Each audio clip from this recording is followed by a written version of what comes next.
안녕하세요. 오늘 여러분과 함께 자세히 파고들 주제는요. 바로 나트륨이온 배터리입니다. 이게 요즘 전기차 배터리 시장에서 리튬 대안으로 막 떠오르면서 정말 관심이 뜨거운데요. 아, 네, 맞습니다. 특히 그 중국의 CATL이 낙스트라라고 새로운 나트륨 배터리 내놓고 또 LG에너지 솔루션 같은 우리 기업들도 개발 속도 낸다는 소식 들리고요. 네, 그렇죠. 그래서 오늘은 저희가 받은 자료들 보면서 이 나트륨 배터리가 도대체 뭔지, 왜 지금 이렇게 주목받는지 한번 알아보려고 합니다. 그리고 이게 정말 리튬이온 배터리를 대체할 게임 체인저가 될 수 있을지 아니면 좀 한계가 뚜렷할지 그런 부분들을 좀 파헤쳐보죠. 준비되셨나요? 자, 시작해볼까요? 아, 정말 흥미로운 주제죠. 나트륨이온 배터리라는 게 사실 리튬이온 배터리랑 구조는 비슷해요. 그런데 이제 핵심 원료가 다르다는 거, 바로 나트륨을 쓴다는 건데 이게 리튬보다 훨씬 풍부하고 싸다는 거죠. 네, 그게 제일 큰 장점이죠. 그리고 또 하나, 그 영하 20도 같은 낮은 온도에서도 성능이 90% 이상 유지된다는 점. 아, 이건 정말 매력적이거든요. 근데 물론 에너지 밀도가 좀 낮다거나 아직 기술 성숙도가 좀 부족하다 이런 단점들도 분명히 있습니다. 그렇죠. 그래서 이 기술이 어디까지 갈 수 있을지, 또 우리 실생활에는 어떤 영향을 줄지 아마 많이들 궁금해하실 겁니다. 네, 오늘 저희가 볼 자료들이 바로 LG엔솔, CATL 같은 주요 기업들 발표 내용이랑 시장 분석 보고서, 기술 설명 자료 이런 것들인데요. 보니까 나트륨 배터리의 장단점부터 최신 기술 동향, 국내외 기업들 개발 현황까지 꽤 폭넓게 다루고 있더라고요. 좋습니다.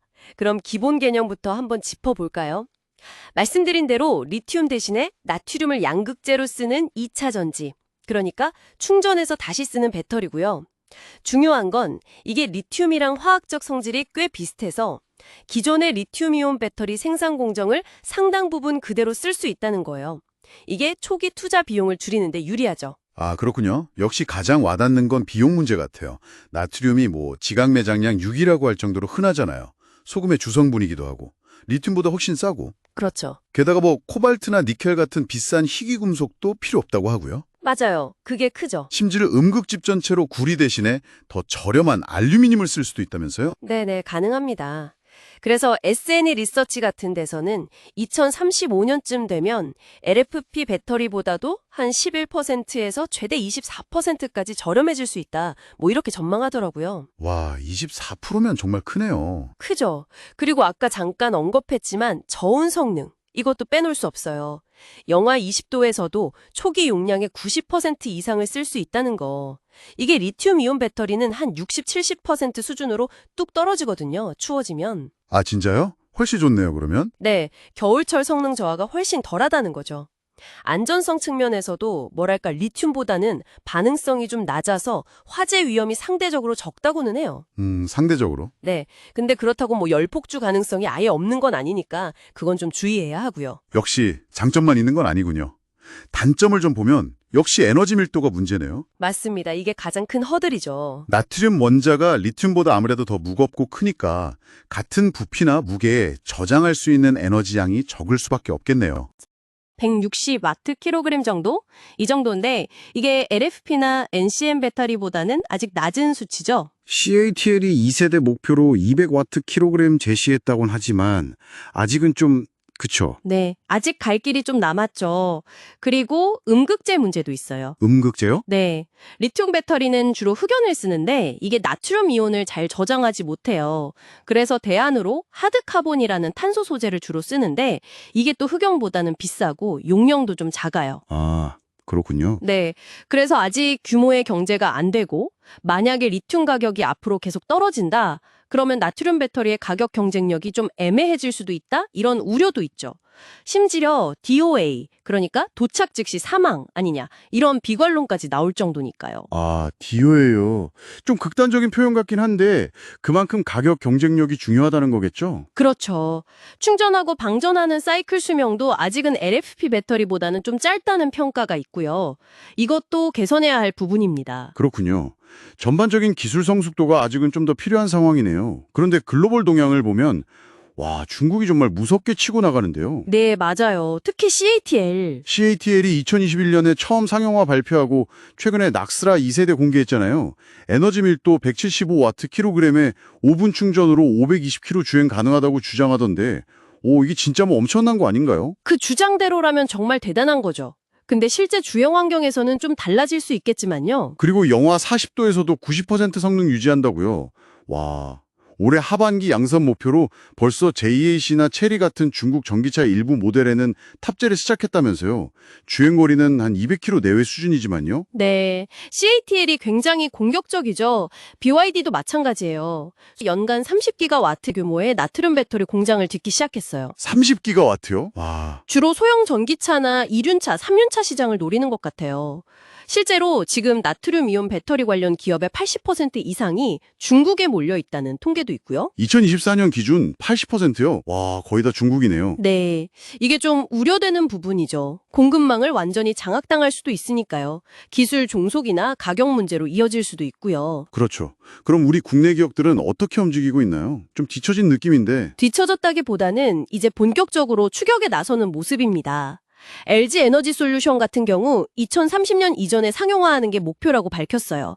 1세대는 우선 UPS 백업용 같은 에너지 저장 장치 ESS 쪽으로 먼저 내놓고 2세대는 전기차용으로 개발하는데 목표 에너지 밀도가 450와트 리터, 부피당 밀도려. 아, 리터당 밀도요? 네.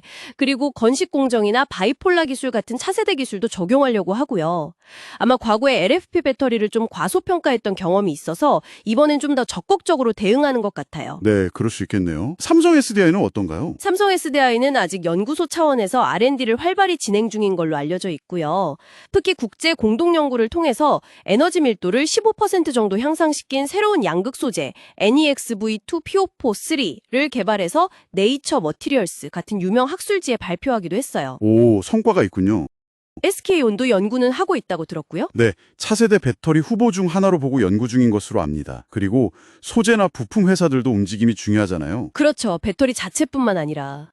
에코프로비엠 같은 양극재 회사가 정부 과제를 주관해서 파일럿 라인을 구축하고 2026년 양산을 목표로 하고 있고요.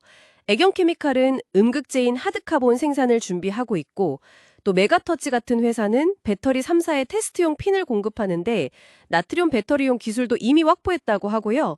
나인테크라는 회사도 에너지원이라는 곳을 인수하면서 관련 사업에 뛰어들었죠. 아, 국내에서도 생태계를 만들려고 노력하고 있군요. 다행이네요. 그럼 전체적인 시장 전망은 어떻게 보시나요? 이게 정말 리튬을 위협할 정도가 될까요? 당장 리튬을 완전히 대체하기는 어려울 것 같고요. 말씀하신 대로 에너지 밀도나 수명 같은 과제가 아직 있으니까요. 하지만 특정 시장에서는 충분히 경쟁력이 있을 걸로 봅니다. 예를 들어 가격이 아주 중요한 저가형 전기차, 아니면 전동자전거 같은 마이크로 모빌리티, 또 대규모 ESS 같은 분야요. 이런 데는 에너지 밀도가 조금 낮아도 가격이 싸고 안전하고 저원에서 잘 작동하는 게 더 중요할 수 있거든요. 아, 그런 틈새 시장을 공략할 수 있겠군요. 네, SN 리서치도 2035년에는 시장 규모가 $1 정도 될 거라고 예측했고요.